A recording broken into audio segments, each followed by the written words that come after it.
Hi guys, my name is Ritik Melawat. I'm business analyst and strategist at one of the top consulting firm in the world. And आज इस video में हम लोग discuss करेंगे कि अगर आप चाहते हो कि आपका resume in top consulting firm में शॉर्टलिस्ट हो जाए तो आपको क्या चीजें ऐड करनी चाहिए और क्या चीजें रिमूव करनी चाहिए। ऑल्सो काफी लोग बोलते हैं कि उनके पास ज्यादा कुछ नहीं है अपने रेज्यूमे में लिखने के लिए, तो ये चीजें भी डिस्कस करेंगे कि आप क्या क्या चीजें अपने रेज्यूमे में ऐड कर सकते हो। ऑल्सो इस वीडियो के लास्ट में मैं आपको कुछ टिप्स दूंगा जिनकी वजह से आपके रेज्यूमे की शॉर्टलिस्ट होने की प्रोबेबिलिटी बढ़ जाएगी, तो इस वीडियो को लास्ट तक जरूर देखना। तो चलिए बिना किसी देरी के इस वीडियो को शुरू करते हैं। तो सबसे ऊपर आता है आपका नाम, उसके बाद आता है आपका जेंडर और एज, और यहाँ पर आपको अपनी कॉन्टैक्ट डिटेल्स डालनी होती है कि आपका क्या नंबर है और क्या ईमेल आईडी है। उसके नीचे आते हैं आपकी एजुकेशन, आपने एजुकेशन कहाँ से की हुई है। यहाँ पे मैंने अपने सारे स्कूल्स और नंबर वगैरह डाले हुए हैं। इसके साथ साथ मैंने ईयर्स भी डाले हुए कि कौन सी ईयर में मैं ग्रेजुएट वगैरह हुआ था। ऑल्सो आप एक चीज़ नोटिस कर सकते हो कि मैंने इंस्ट्रूमेंटेशन कंट्रोल इंजीनियरिंग किया है NSIT से, जो कि बिल्कुल भी रिलेटेड नहीं है कंसल्टिंग फर्म से। एंड यही मैं चीज़ अपनी प्रीवियस वीडियोस में बता रहा था आपको कि आप किसी भी फील्ड से हो, काफ़ी हाई चांसेस है कि ये कंसल्टिंग फर्म्स आपको सेलेक्ट कर लेगी, क्योंकि फिर आपकी प्रोफाइल के हिसाब से आपको केसेस मिलते हैं। ऑल्सो गाइस आप नोटिस कर सकते हो कि मेरी परसेंटेज एवरेज है, कुछ बहुत ज़्यादा मैं टॉपर वगैरह नहीं था, लाइक 70% के अराउंड है मेरी कॉलेज की परसेंटेज। बट मैंने एक्स्ट्रा करिकुलम एक्टिविटीज काफ़ी की थी। एंड मेरे को कॉलेज के बारे में कोट याद आता है कि if you decide you don't have to get A's, you can learn an enormous amount in college. मतलब अगर आप डिसाइड करते हो कि आपको सारी क्लासेस वगैरह अटेंड नहीं करनी, तो आप काफी कुछ सीख सकते हो कॉलेज में। एंड वैसे भी आप कॉलेज में एक डिसेंट परसेंटेज मेंटेन करो एंड उसके साथ साथ बाकी चीजें करो जो आपको आपके स्किल्स बढ़ाने में हेल्प करे, ना आपको फ्यूचर आपके बिजनेस या फिर जॉब प्रोफाइल में हेल्प करे। एंड सेम ही चीज मैंने की थी, मैंने एक एवरेज परसेंटेज रखी अपने कॉलेज में एंड बाकी चीजों पे फोकस किया, जिसकी वजह से मुझे अच्छे अच्छे जॉब ऑफर्स मिले। अब आते हैं नीचे जॉब एंड इंटर्नशिप। अब देखो आप रेज्यूमे में तो बहुत कुछ मेंशन कर सकते हो, बट स्पेसिफिकली आपको वो स्किल्स मेंशन करने चाहिए जो आपकी कंपनी एंड जॉब प्रोफाइल से रेलेवेंट हो, क्योंकि यार रिक्रूटर के पास इतना ज्यादा टाइम नहीं होता, वो हार्डली 10-15 सेकंड ही लगाते हैं हर रेज्यूमे पे। एंड उसमें भी वो स्पाइक्स नोटिस करते हैं। बेसिकली स्पाइक्स वो चीजें होती है जो आपकी जॉब प्रोफाइल को सूट करे।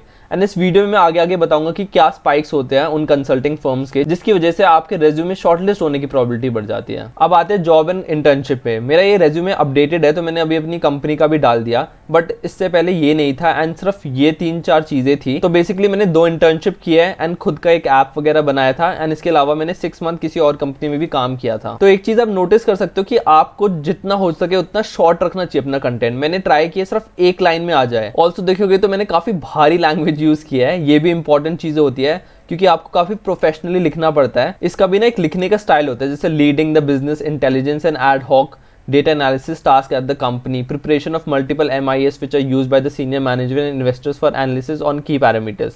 अब देखो सही बताऊं, टू बी ऑनेस्ट ये इतनी भी बड़ी चीजें नहीं है, बट ऐसे पढ़ के लगता है कि बहुत ज्यादा बड़ी चीजें हैं। एंड ये भी एक इंपॉर्टेंट टिप है, जब भी आप अपने रेज्यूमे बनाओ आपको ट्राई करना चाहिए कि आपका जो डिस्क्रिप्शन है वो काफी प्रोफेशनल हो एंड देखने से ऐसा लगे कि भाई पता नहीं क्या कर दिया बंदे ने।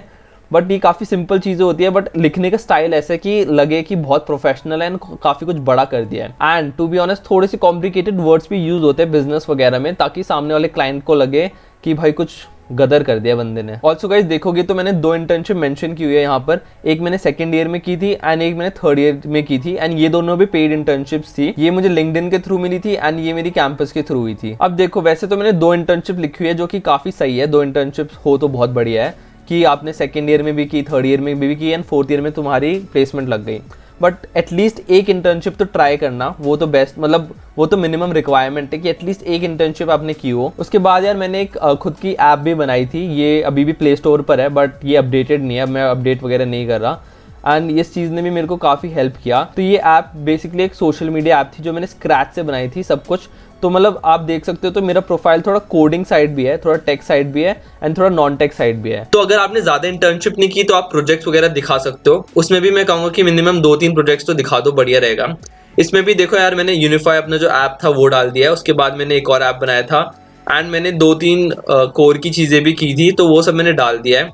अब देखा जाए तो इतना रिलेटेड नहीं है बिजनेस एनालिस्ट प्रोफाइल से, बट ये चीजें यही बताती है कि ये बंदा सेल्फ मोटिवेटेड था, इसने खुद के प्रोजेक्ट्स वगैरह किए, टीम में काम किया एंड उसके बाद अपने फील्ड की नॉलेज है इस बंदे को, कोर एंड टेक्नोलॉजी की नॉलेज है। तो जो बाकी स्किल्स होते हैं बिजनेस वगैरह रिलेटेड वो तो कंपनीज दे देती है, एंड जो कोर एंड टेक स्किल्स होते हैं वो तो बंदा पढ़ ही रहा है 3-4 साल से। इनफैक्ट जब मेरा इंटरव्यू भी हुआ था तो उस बंदे ने काफी क्वेश्चन पूछे थे मेरे से इससे रिलेटेड। एटलीस्ट यार इतना रख लेना कि 10-15 मिनट आप उस चीज पर बोल पाओ, कि अगर मेरे से कोई यूनिफाई के बारे में पूछ रहा है तो मैं 10-15 मिनट बोल पाऊं कि क्या है ये चीजें, मैंने एग्जैक्टली क्या किया था एंड मेरा क्या रोल था एंड बाकी टीम मेंबर्स का क्या रोल था। तो जितने भी तुम projects and internship mention mention करो अपनी फील्ड वगैरह से ही रिलेटेड बनाना, मतलब बेसिकली तुम्हें दिखाने कि मैं अपनी जो फील्ड है उसमें तो स्ट्रांग हूँ, चाहे वो कोई भी फील्ड हो उसमें स्ट्रांग हूँ। उसके अलावा मेरे पास एक बिजनेस माइंडसेट भी है, तो मैं बाकियों की प्रॉब्लम भी सॉल्व कर सकता हूँ। तो यार उसके बाद आते हैं पोजीशन ऑफ रिस्पॉन्सिबिलिटी। अब ये चीजें काफी इंपॉर्टेंट है।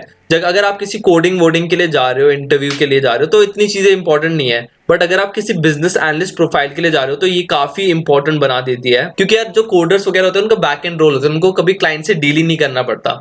बट अगर तुम क्लाइंट से डील करो, उसके प्रॉब्लम वगैरह को समझ रहे हो, तो ये चीजें काफी इंपॉर्टेंट है कि तुमने एग्जैक्टली क्या क्या किया हुआ है। तो यार यहाँ पे मैंने मेंशन किया हुआ है कि मैंने एमयूएंस वगैरह किए हुए हैं, एंड उसके साथ साथ मैं डिबेटिंग सोसाइटी में भी था, और मैंने नक्षत्र में भी काम किया हुआ है एज अ डिजाइनर। उसके बाद मैं कोर मेंबर था रोट्रैक्ट क्लब का, तो सोशल सर्विस वगैरह भी की हुई है। अब इस चीज को तुम बहुत अच्छे से लिखना अपने पोजीशन ऑफ रिस्पॉन्सिबिलिटी को, क्योंकि ये काफी इंपॉर्टेंट हो जाता है जब आप किसी बिजनेस एनालिस्ट या नॉन टेक रोल के लिए अप्लाई कर रहे हो। तो क्योंकि वो लोग देखना चाहते हैं कि तुम्हारा टीम लीडरशिप स्किल्स कैसी है, तुम टीम को मैनेज कर पाते हो या नहीं कर पाते। जैसे यहाँ पे मैंने लिखा हुआ है कि I organize an event for 800+ people, and यहाँ पर भी नीचे लिखा हुआ है कि more than 1000 people came for this. तो अगर तुम कॉलेज वगैरह में हो तो ट्राई करना कि तुम ज्यादा से ज्यादा सोसाइटीज को ज्वाइन करो, क्योंकि वो काफी हेल्पफुल होगी अगर तुम नॉन टेक जॉब के लिए जा रहे हो। तो उसके बाद यार देखो लास्ट में मैंने रोट्रैक्ट क्लब में भी किया हुआ है, तो ये चीज तुम डाल सकते हो, क्योंकि रोट्रैक्ट क्लब ऐसा है कि ऑलमोस्ट सबको ही ले लेते हैं वो लोग। तो इसमें तुम सोशल सर्विस वगैरह दिखा सकते हो कि skill building, community service and slum sites, ये सब मैंने किया था। तो ये चीजें तुम रोट्रैक्ट क्लब किसी भी कॉलेज में हो तो ज्वाइन कर सकते हो, एंड ये भी तुम अपने रेज्यूमे में डाल सकते हो। तो उसके बाद आते तुम्हारी एक्टिविटीज एंड अचीवमेंट, उसमें तुम लोग यार डाल सकते हो। देखो मैंने डाला हुआ है यहाँ पर कि मैंने एमयूएंस वगैरह में पार्टिसिपेट किया हुआ है, फिर केस स्टडीज वगैरह, ड्यू में काफी स्टेज केस स्टडीज होती है, या फिर जो भी कॉलेजेस वगैरह होता है उसमें केस स्टडी कॉम्पिटिशन होते रहते हैं। तो उसमें अगर तुम जीत भी नहीं रहे तो एटलीस्ट पार्टिसिपेशन सर्टिफिकेट तो ले लो कि तुमने ट्राई किया था। उसके बाद फाइनेंस वगैरह इवेंट्स होते हैं, उसमें भी मैंने पार्टिसिपेट किया था। तो बेसिकली ऐसे इवेंट्स में तुम पार्टिसिपेट कर सकते हो कि मोस्टली इनकी एंट्री भी फ्री होती है, जा सकते हो, एक्सपीरियंस भी ले सकते हो, तुम्हें काफी कुछ सीखने को भी मिलेगा, एंड अगर सीखने को नहीं मिला तो पार्टिसिपेशन सर्टिफिकेट तो मिल ही जाएगा, एंड ये चीज फिर तुम्हें हेल्प करेगी जॉब लेने में। उसके अलावा मैंने कुछ कोर कॉम्पिटिशन में भी पार्टिसिपेट किया था जहां पे मैं जीता भी था। एंड लास्ट में मैंने अपनी टेक्निकल स्किल्स बता दी कि ये है। अब देखो इसमें ऑलमोस्ट सारी टेक्निकल ही है, एक्सेल, ऑल्ट्रिक्स, एंड्रॉइड स्टूडियोज। तो इसमें से जो कुछ स्किल्स है वो काफी इंपॉर्टेंट होती है अगर तुम्हें बिजनेस एनालिस्ट बनना है, जैसे कि एक्सेल, ऑल्ट्रिक्स, इसके अलावा टैब्लो भी होता है, पावर बीआई भी होता है। तो ये दो चीजें तो मैंने पहले मेंशन कर दी, क्योंकि ये चीजें काफी इंपॉर्टेंट होती है बिजनेस एनालिस्ट प्रोफाइल में। उसके बाद जो कोर की चीजें होती है जो मुझे आती है एंड्रॉइड डेवलपमेंट वगैरह में, डिजिटल मार्केटिंग वगैरह, ये सब भी मैंने मेंशन कर दिया है। उसके बाद लास्ट में आती है तुम्हारी हॉबीज की, तुम भाई इतने बोरिंग इंसान भी नहीं हो। इतना सब कुछ करने के बाद लास्ट में तुम कुछ फन वगैरह भी लिख सकते हो, जैसे जिमिंग, गिटार, फुटबॉल वगैरह, जो भी तुम्हारी हॉबी है वो तुम लिख सकते हो। तो ये तो था पूरा रेज्यूमे मेरा। अब कुछ टिप्स की बात करते हैं which you should keep in mind while making this resume. First thing is कि एक पेज में रखो। मेरा 1.5 पेज का है, बट फिर भी ट्राई करो कि तुम एक ही पेज में रखो। उसके अलावा जो फॉन्ट का साइज होना चाहिए वो अराउंड 12 या 14 होना चाहिए, ज्यादा बड़ा नहीं होना चाहिए, ज्यादा छोटा भी नहीं होना चाहिए, बट यूनिफॉर्म रखना। जो भी तुम फॉन्ट साइज रखो वो यूनिफॉर्म रखना, ये नहीं कुछ चीजें बड़ी है कुछ चीजें छोटी है। फिर मैंने यहाँ पे हाईलाइट किया है कि कौन सी कंपनी वगैरह में एंड कौन सी जगह मैंने इंटर्नशिप की है, तो ये चीजें तुम हाईलाइट कर सकते हो। इसके अलावा कोई भी स्पेलिंग या ग्रामर मिस्टेक नहीं होनी चाहिए, क्योंकि अगर तुम अपने क्लाइंट को प्रेजेंट कर रहे हो, अगर वहां पर तुमने कोई ग्रामर स्पेलिंग मिस्टेक कर दी तो काफी अनप्रोफेशनल लुक आता है, फिर उसमें वो मजा नहीं आता, और फिर अगर तुम्हारे रेज्यूमे में ही गलती है तो तुम्हारे शॉर्टलिस्ट होने के चांसेस बहुत कम हो जाते हैं। उसके बाद ट्राई करना जो भी तुम लिखो वो काफी प्रोफेशनली लिखा जाना चाहिए। इसका भी एक हैक बता देता हूँ कि अगर तुम्हें सपोज ये देखना है कि ग्रेजुएट ट्रेनी स्ट्रैटेजी एनालिस्ट, तो तुम लोग लिंक्डइन पर सर्च कर सकते हो कि कौन सा बंदा ऐसी जॉब प्रोफाइल कुछ कर रहा है, उससे रिलेटेड 3-4 लोगों की खोलो, एंड उन सबका कंटेंट चुरा के जो भी तुमने काम किया है वैसे थोड़ा तुम्हें आइडिया लग जाएगा कि एग्जैक्टली कैसे लिखते हैं, तो वो सब तुम लिख सकते हो अपने रेज्यूमे के अंदर। और एक और चीज बता देता हूँ कि शॉर्टलिस्ट होना सिर्फ फर्स्ट स्टेप है, उसके बाद तुम्हें इंटरव्यू वगैरह भी देने हैं, उसमें तुम्हें अपना रेज्यूमे भी एक्सप्लेन करना है, एंड जैसे मैंने बताया था कि केस स्टडीज एंड गेस्टिमेट्स भी सॉल्व करने होते हैं। तो रेज्यूमे तो तुम्हारे पूरे प्रोसेस का सिर्फ 30-40% पार्ट ही है, बट फर्स्ट एंड सबसे इंपॉर्टेंट पार्ट है। उसके बाद जो 60-70% पार्ट है वो इंटरव्यूज वगैरह का होता है। एंड टू बी ऑनेस्ट, मेरे दोस्तों ने जब बेन के लिए अप्लाई किया था तो उनने कम से कम 3-4 इंटरव्यूज दिए थे, बट मैं एक्चुअल में फर्स्ट इंटरव्यू में सेलेक्ट हो गया था। क्योंकि यार देखो इंटरव्यू में 3 मेन चीजें हैं, एक तो आपका रेज्यूमे हो गया, उसके बाद हो गए गेस्टिमेट्स एंड उसके बाद हो गए केस स्टडीज। एंड अगर आपने बहुत अच्छे से आंसर कर दिया ना तो आपको कोई और इंटरव्यू देने की जरूरत नहीं है। एंड मैंने कुछ ऐसी चीजें बोली थी जिसकी वजह से वो जो सर थे बहुत ज्यादा इंप्रेस हो गए एंड उन्होंने फर्स्ट राउंड में ही मेरे को सेलेक्ट कर लिया। तो guys that's it for the video. अगर ये वीडियो अच्छी लगी तो लाइक कर देना, कमेंट में जरूर बताना कि मैं नेक्स्ट किसके ऊपर वीडियो बनाऊं। Also don't forget to subscribe.